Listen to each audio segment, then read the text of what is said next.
Hi all, welcome back. Just time to look at this, not this side.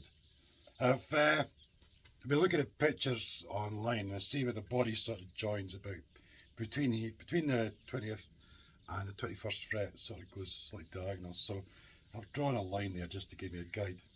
And the first thing I want to do is just create some kind of shape to the heel, because I want to carve the whole thing in one go from the heel right up to the headstock. So let's do that first.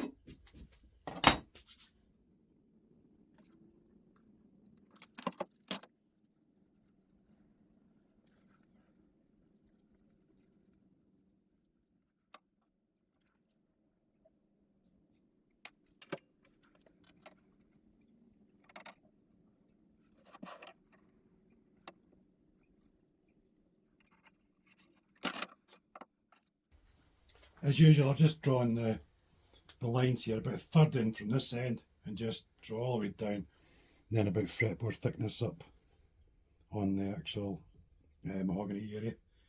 So I'm just going to cut those two facets on both sides, and after that I'm just going to wing it because I've done it too many times now.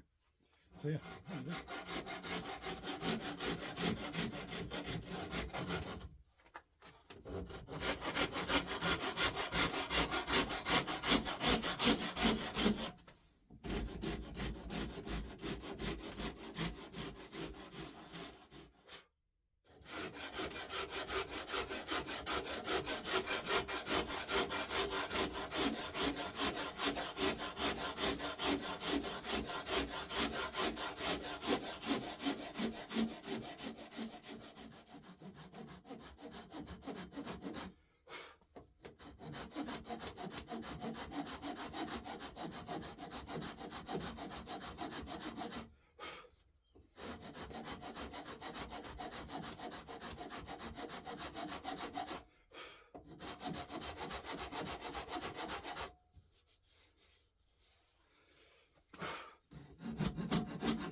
Right, so that's my initial facet done.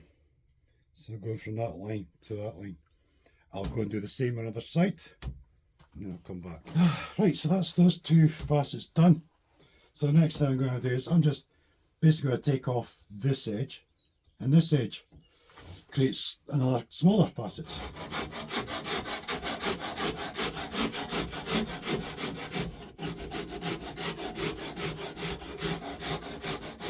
Like so.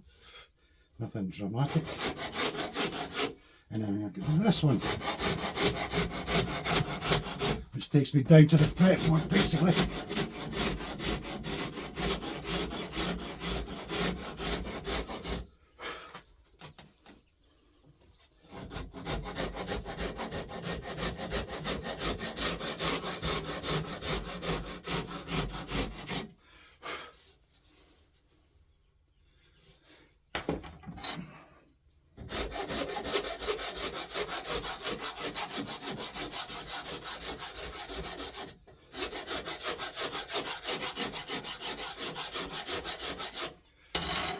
So now on this side I have 1, 2, 3, 4 facets.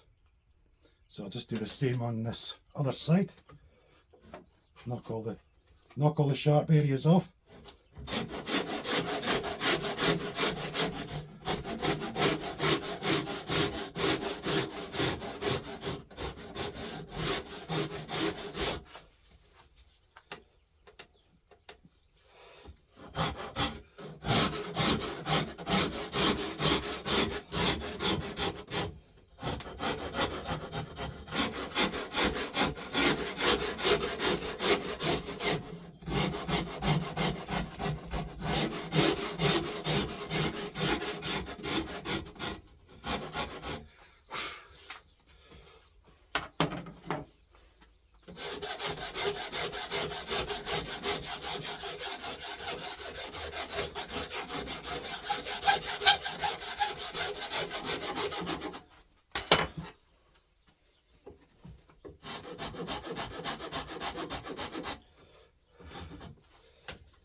So there we basically have a neck. Now it's just, again, it's back to the refining.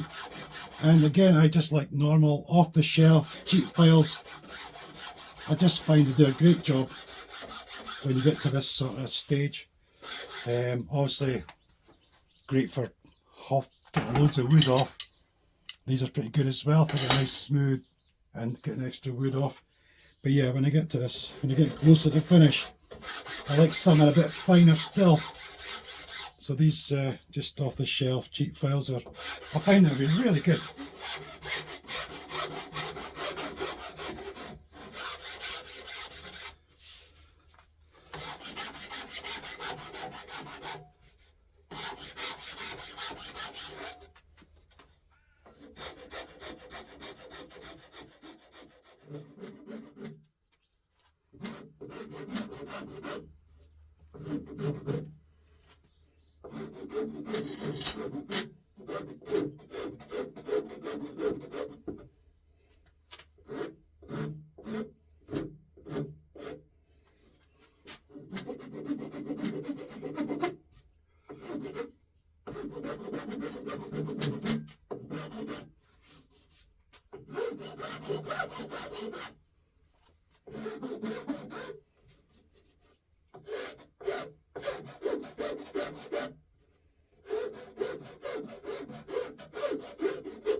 So my method for getting a nice sharp volute is I try and do all this first. I get this shape in at this side, and then I'll come up from this side, but don't go over the top of it, just come up to the peak and no more. And then that gives you a really nice sort of fairly sharp line there. So that's my method. I like to use that. For anybody who doesn't understand the whole neck carving thing, it's quite straightforward once you get the hang of it. It can be quite daunting at first, but so you've got a neck blank, say like that, right? Then I'll come from about here to about here, and about here to about here. So I will cut that whole lot off with the Shinto. Just remove that. That's my first move. So I'll do that first. Then I'll come from about here to about there. I'll do the same on both sides. Come from about here to about there. Take that off. And then I'll come from about here, take that off. And in here, take that off. And you can kind of see, it's starting to form a circle the more as you create these different facets. And that's the basics of how it works. So yeah, that's the basics of creating a neck, really. Creating a curve. Just lots of little facets, and then you just blend them all together. It's brilliant. It's brilliant. Once you get the hang of it, it's just superb. Like, it's so quick to carve a neck then. You know, because initially you start off measuring, drawing all these million lines everywhere, and sort of being really careful to work to them and stuff. And you're trusting what you've seen on YouTube or whatever, you know. But when you get the hang of it, it's just brilliant, and just knock a neck in no time. And you can change those initial facet lines. You can, like I said, you can change them to go more angular or come out a bit and change the whole profile of the neck. Or you could start off to one side down here and then more off to the other side up here, and you get one of those I can't remember the name of those necks, you know. So the peak of the curve goes at a diagonal down the neck, sort of thing, you know. You can do what you like, but it's brilliant, absolutely brilliant. Anyway, moving on.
Now, you ready for this?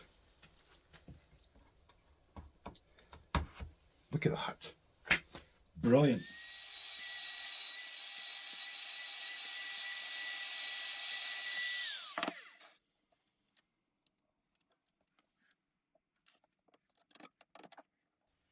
So, here we have this one snug pocket. I'm not going to do anything to tweak it just now though. I'll wait till nearer the time because obviously I'm going to do the neck pick up in here, which is going to take a chunk of this out. So I'll wait and see how that does. See what effect that has on how snug the neck is and things. But no, brilliant. You see the height of the fretboard there. You see how, look at the lines where it joins the body. It's one of my best. I think it's one of my best, that is. I'll need to check the thickness as well because I could skim some more wood off the back if I need to. Just kind of go more towards the PRS sort of specs really. I've also got various numbers written on the top. I measured my friend's got the USA 513, which I've probably mentioned a few times. And I just measured from the edge of the guitar to the top of the carve all around. So I've got some numbers there in this, the recess in the horn there, that sort of carve in there. So I took some measurements off his guitar. That's pretty good. So I need to try and remember to write them down on a bit of paper or something before I sand the top or anything. And woof, what were those numbers? I have no idea. Yeah. But no, if for any reason you don't have enough angle, just knock up a shim, you know. Get yourself a, you know, I've got like this piece of mahogany here that I cut off for the headstock. You know, get a piece of that, stick it to a nice squared off block, run on one of these sander machines or try with a hand plane or just sand it by hand or whatever. Going from like say 1 millimetre to nothing, stick it in the pocket, put your neck back in, check your height of your bridge, you know. It's no big deal. Or skim 1 millimetre off the top of the guitar. It doesn't really matter. Just do what you got to do really. Yeah, and I'll tell you what else, I'm so close. I'm so close to being perfect on the centre line there as well. I mean, it's like a fraction of a millimetre out or something. So, yeah, I'm really, really happy with that. I think it's brilliant. Anyway, I'm going to leave this here, I think. When we come back, we'll get straight into the cavities. Pick up cavity, and control cavity, and I need to do the recesses for the controls and things. So, that'll take a little bit of time. So, we'll get all that done next. And then we can look at carving the top, I suppose, which will take a whole episode. Yeah, I think that'll do. But as usual, thanks for watching. Hope you enjoyed it now. Feel free to like, comment, etc. And I'll see you all again soon. Cheers.